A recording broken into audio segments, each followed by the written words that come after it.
Hey everyone, I'm Faith Moore from the Story Club, and today we're going to do a live edit. I offer three different kinds of edits: a proofread, which is just a very basic check of your spelling, punctuation, grammar, and stuff like that.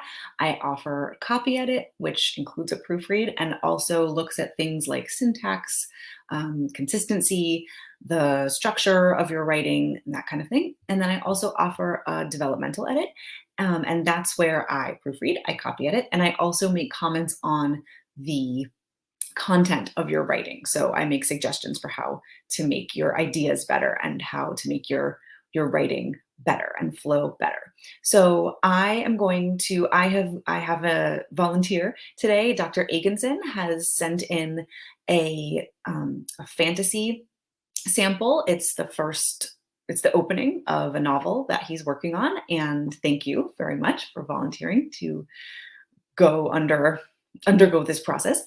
And I'm going to share my screen with you, and I'm going to just take you through a developmental edit and let you see what goes on in my brain when I am editing. And if you check the description of this video, you can find a link to my website, the page that shows you the different editing services that I offer and gives a little bit more information about that. And there's also a contact form on there that you can use if you'd like to hire me to edit your work, or even just reach out and ask a couple questions if you're not sure if you'd like to do that. So please do visit my website and check that out. And so let's get started with the edit. Okay, I'm going to take off this so that you can see better. And I'm going to share my screen here. Okay, so this again is from a fantasy novel. It's the opening of the novel, and I'm just going to go through. I've read over this like very quickly, but I haven't really done any thinking about it. So because I want you to really see what I think about when I am editing somebody's work. Okay, let's get started. It was from the mountains the storm came. Okay, I'm already going to stop. This makes me feel like the author is trying to create a sense of gravitas and mystery, and almost like a sort of to to emulate or create a kind of sense of like an old-fashioned narrative, like some a myth or something like that. But it's not quite working for me. It reads not so much as that as someone trying to do that. Because what would we normally say? We would say the storm came from the mountains, not it was from the mountains the storm came. And I actually think that's what this should say. And I think that is just as serious and mythological or old-fashioned as the author is going for. I don't think there's any reason that it can't say that. So we're going to say the storm came from the mountains. Echoing cracks of thunder pealing over the countryside as the western sky grew black as night. Okay, I feel like there's just too much going on here. Also, this is the kind of peeling that you do to a banana, and EA is the kind of peeling that happens with sound. Let's see, the storm came from the mountains. Echoing, I just want that to be boom, that is a strong opening sentence. And now we know here we are in a storm in the mountains, and that already evokes something. And it is full of gravitas, the thing that evokes. So I want that to be one sentence. The storm came from the mountains. Then I think I want this to just say echoing cracks of thunder pealed over the countryside as the western sky grew black as night. Okay. Darkness fell over all the land as the mountains cried in pain. Again, this feels a little bit like a facsimile of a kind of like old-fashioned, very folklore, mythological, but not quite it. It's too much. It's a little overblown. So I want to take away all. So darkness fell over the land.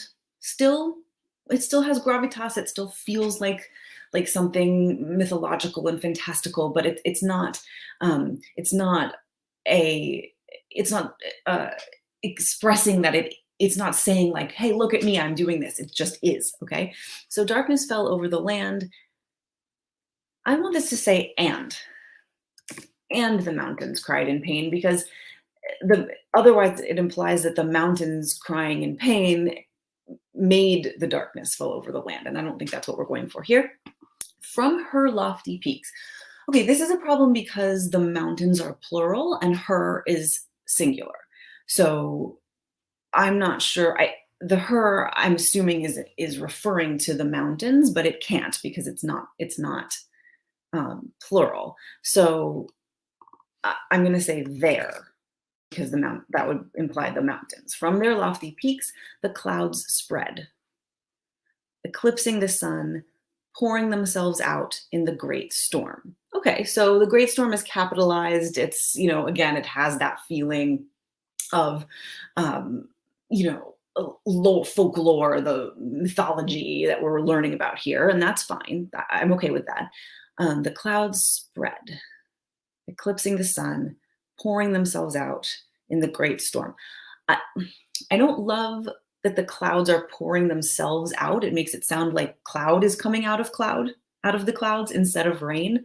Um, but it would be sort of up to the author what's pouring out. I mean, obviously rain is pouring out, but how he wants to describe that. So what I would do in this instance is I would make a comment here, and I would say, the clouds aren't pouring out clouds. How can you describe what is actually coming out? Okay. That storm fell like a stampede from heaven, drowning out all reason in a cacophony of rain. And in this breaking water, the monsters were born. Okay, so I just want to point this out. And in the breaking water, the monsters were born. That is a really good version of what I've been talking about and kind of feeling like wasn't quite working before. This sentence works. That really does feel like the kind of mythological narrative we're going for here. And it doesn't feel like we're just trying to kind of sound like somebody else. This sounds like the author, and the tone is just right. So I just want to point that out. The storm felt like a stampede. I don't love a stampede. It kind of like it evokes like a bunch of animals falling out of the sky. But I get it, so I'm gonna leave it. Okay, so I'm ready to go on to the next paragraph then. More than one family sheltered in their home, huddled around. So more than one family is plural. It's more than one. So then they would be in their homes. Okay. More than one family sheltered in their homes, huddled around a fire until the storm should abate. Okay. Okay. So it sounds like actually there's this comma here that made me feel like more than one family doing this were doing something else, right? Like more than one family sheltered in their homes were having a dance party or whatever. But actually, it's just telling us that they sheltered in their homes. So I'm going to take a comma away. So now it's more than one family sheltered in their homes. They did that. Huddled around a fire until the storm should abate. I don't love this should. I'm not sure why that's there. More than one family sheltered in their homes, huddled around a fire until the storm. I think what he's saying is they're in there waiting for the storm to abate. So more than one family sheltered in their homes, huddled around a fire, waiting, something like waiting for the storm to abate. More than one family sheltered in their homes.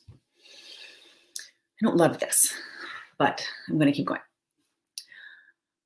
I see the Father. Okay, who are you? Hello. Who are you? I see the Father. Okay.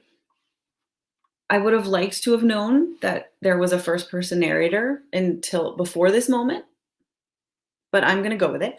I see the Father bouncing his child upon a knee. his knee, right? Otherwise, there's just this kind of like floating knee.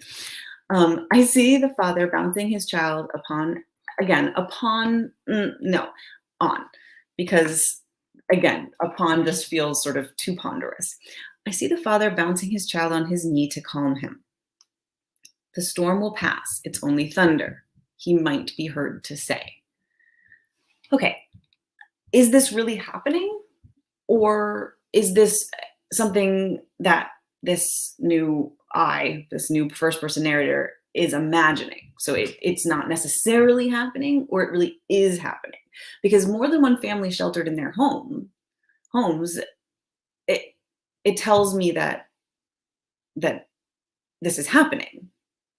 But now maybe it's not happening, maybe it is. So uh I let's see, he might be heard to say. And so I don't know the answer to this, right? So is this actually happening? Or are we just imagining that it might be happening? And that's something the author is going to have to answer. The elder children might be content, spread out on the floor in some simple game, and the flickering light of fire would play with the shadows of their worried faces. Well, if they're content, then their faces aren't worried. So which is it, right? So I don't know. I don't know if they're worried or content. That's up to the author, right? So are they worried or content? And the flickering light of fire would play with the shadows of their worried faces, here highlighting some feature, there darkening another. This should be a comma, not an em dash. Mother, watching over all of them with a worn smile, might be the first to notice a noise outside, hear something other than the pounding din of rain, and then perhaps a knocking on the door would interrupt her thoughts. Okay, fine. Who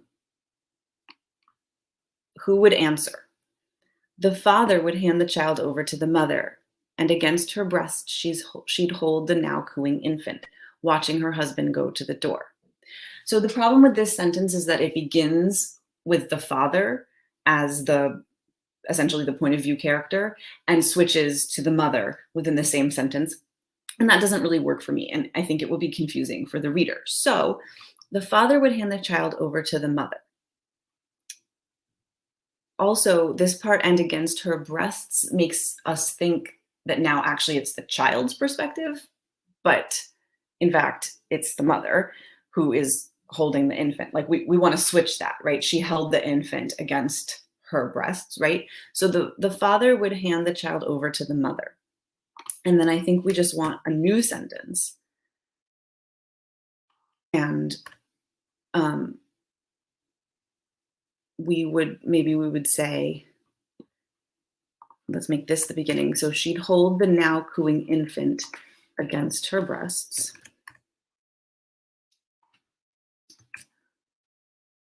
Watching her husband go to the door. Okay, so now the father sentence is about the father, and the mother sentence is about the mother. Some stranger, they thought. So this should be would think, if we're keeping with the idea that this isn't necessarily happening. Some stranger, they would think, lost in the rain and begging for shelter. Again, they would have little, but a warm fire is much to a soaking traveler. The father would open the door. Would he scream? Would he shout for his family to run? Or would he be dumbfounded, silenced by the inhuman thing born from the mountain? The monster would silence him and enter this poor man's house. Okay, so until this moment, I liked it, right? We're sort of like, we know that something horrible is about to happen, but we're with the family not knowing, and we are waiting. So the door opens and we know it's not going to be something good or a traveler lost in the rain. But now I'm concerned about these two silences. Silenced by the inhuman thing born from the mountain, and then the monster would silence him. So, I mean, I guess that's kind of an answer, but we don't really know. The first one is silenced in the sense of like you see it and you're like, scary monster, and you can't speak. The other silence is presumably because the monster is killing him or doing something to him that renders him actually unable to speak. And so these two silences don't mean the same thing, and that kind of concerns me. So um, the monster would, I don't know, right? Whatever it is. So what is this monster actually doing to him? Myself, actually. What is this monster actually doing to him? And I don't mean like you have to explain exactly what happens. It can be a mystery at this point. I just mean, is he silenced because he just is so scared, or has the monster actually done something to him? We don't know. This storm was no mere thundering. Again, I like that. That has the kind of gravitas we're looking for without sort of seem like trying too hard. So I like that. Okay, we'll keep going just a little bit further. So now we've got a section break. So we are somewhere else and we with someone else, and we don't know if it's the same amount of time or the same time or not. So let's just keep going. The bellowing cries surrounded Rick. I don't love Rick as a name in this kind of narrative. Like we've been talking about that this author is trying to convey this sense of mystery and, you know, and fantasy and folklore and all of this, but Rick sounds very modern. And, you know, I'm picturing like somebody, whatever, I don't know who I'm picturing, but I'm picturing somebody who's much more modern than the kinds of characters that I would think would inhabit a story like this. So it's not a deal breaker, but it certainly is giving me pause. So I'm just going to say, is this the best name for this character? And I'm not going to bore you with all this typing, but if I was actually, you know, if this person had hired me to edit this, I would go into some detail about why I don't think that this is the best name, pretty much what I just said a minute ago. Okay, but let's just go with his name is Rick right now. The bellowing cries surrounded Rick, rebounding off the sky and descending upon his head from every angle. Clamping his hands to his ears, he turned back towards his family. Okay, I see this all the time. Towards is British and toward is American. So I'm assuming that this person is American. And by the way, I do edit in British English as well, and you just have to tell me that. But I'm noticing that this Word document is in United States English, and so I'm going to assume that this person is American, and I'm going to get rid of this. It's a super common mistake, and it's just one of those things. So, clamping his hands to his ears, he turned back toward his family. At the frightening sound, his sister, on her teetering legs, made a hurried path toward their mother. Her fat baby arms held up to the parent. Presumably the parent is the mother, right? So this is kind of weirdly formal and like clinical sounding. We don't need that. So made a hurried path toward their mother, her fat baby arms held up to her mother. The mother embraced the child, gathering her up and turning to her husband. Rick's father cocked his head, staring up into the west. There stood the mountains, the indomitable, treacherous mountains, a blackness encircling her peaks. Here, again, it would be there,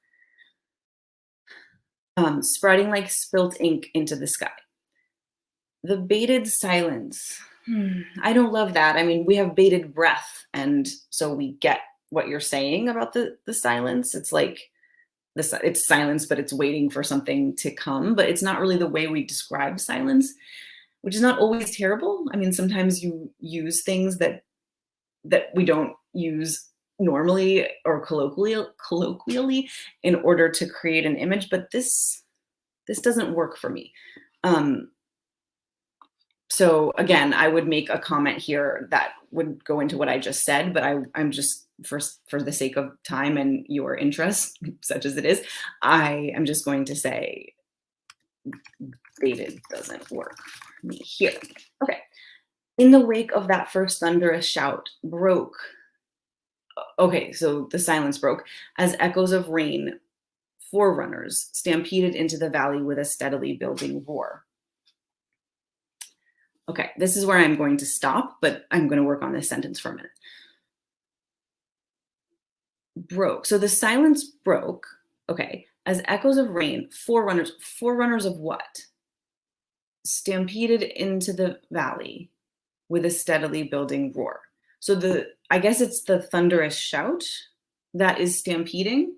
So we've got this stampeding again. Before it seemed like it was describing rain falling out of clouds. Now it seems to be describing um, the booming of like the echoes of the booming thunder. Although I guess echoes of rain. I'm a little confused in this sentence. There's too much going on, and there's too many things that are being described sort of opaquely. And so I'm going to say, I'm just going to, again, I would give more in my comment, but I've said it out loud. So I'm just going to write that there's too much going on here and it's rather opaque. Okay, and I would continue on with that. Okay, so I think I've taken up enough of your time on that. Hi. So I hope that was helpful. I would love some comments. I would love for you to comment on this video and just let me know, was that helpful? Do you have questions about the things that I said? Do you want me to do more of these videos? I already have enough submissions to keep going with these videos, so I'm not taking any more submissions right now, but I definitely am taking on people who would like to hire me to edit their work in the way that you just saw me do. And again, you can go to my website and click on editing services, or you can just check the description of this video where there's a link directly to the editing page of my website. And please, I would love to work with you on your work. And I hope that you'll use the contact form to reach out to me, and we will do more of these as we go. So thank you so much for being here and for watching this video, and I will see you next time. Bye.